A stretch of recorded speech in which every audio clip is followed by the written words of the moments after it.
Assalamualaikum warahmatullahi wabarakatuh.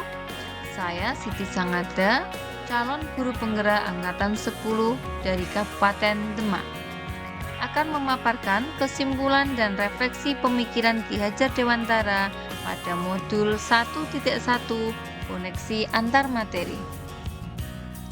Pendidikan dan pengajaran tidaklah sama. Pengajaran adalah bagian dari pendidikan. Menurut Ki Hajar Dewantara, pengajaran adalah proses pendidikan dalam memberi ilmu untuk kecakapan hidup anak secara lahir dan batin. Sedangkan pendidikan pada hakikatnya adalah menuntun atau memberi tuntunan terhadap segala kekuatan kodrat yang dimiliki anak agar ia mencapai keselamatan dan kebahagiaan yang setinggi-tingginya, baik sebagai manusia maupun sebagai anggota masyarakat. Pendidikan menciptakan ruang bagi siswa untuk bertumbuh secara utuh agar mampu memuliakan dirinya dan orang lain serta menjadi mandiri. Sebelum mempelajari modul 1.1 tentang pemikiran Ki Hajar Dewantara, pembelajaran yang saya lakukan hanya sebatas transfer materi pelajaran saja. Saya beranggapan ketuntasan dalam penyampaian materi lebih penting daripada memahami karakteristik siswa. Saya biasanya hanya melihat nilai siswa dari aspek kognitif saja. Misalnya saat mereka mengerjakan soal berupa tugas atau ulangan harian. Jika nilai siswa sudah mencapai KKM, dinyatakan bahwa pembelajaran sudah berhasil. Selain itu, saya pun beranggapan bahwa siswa hanya sebagai objek pembelajaran, sehingga pembelajaran terpusat pada guru atau yang disebut dengan metode teacher center. Selain itu, suasana kelas yang tertib, tenang, dan anak-anak yang memahami materi adalah fokus utama bagi guru. Setiap semesternya, saya pun hanya meminta siswa untuk menghafal materi yang saya ajarkan tanpa memikirkan bagaimana cara agar mereka memahami sepenuhnya. Bahkan seringkali saya merasa gagal jika banyak siswa yang tidak tuntas setelah melakukan evaluasi. Apa yang berubah dari pemikiran atau perilaku saya setelah mempelajari modul ini?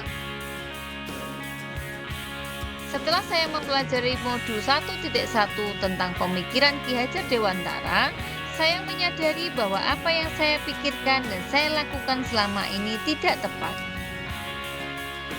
Seharusnya saya melakukan proses pembelajaran secara menyeluruh, bukan hanya aspek kognitif saja, namun juga afektif, psikomotor, spiritual, sosial, dan budaya.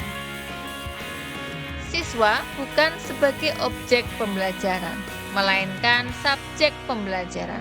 Artinya, siswa memiliki kebebasan berekspresi, mengemukakan pendapat, dan berkreasi sesuai dengan metode atau model pembelajaran dan media yang tepat. Guru seharusnya sebagai fasilitator.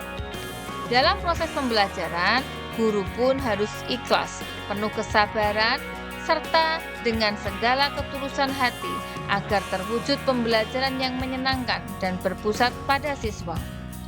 Selain itu, guru harus mempelajari karakteristik siswa, karena setiap siswa dilahirkan dengan kelebihan dan kekurangannya masing-masing. Guru juga harus menghargai setiap karakter siswa. Guru harus memberikan kesempatan untuk mereka tumbuh sesuai dengan kodratnya.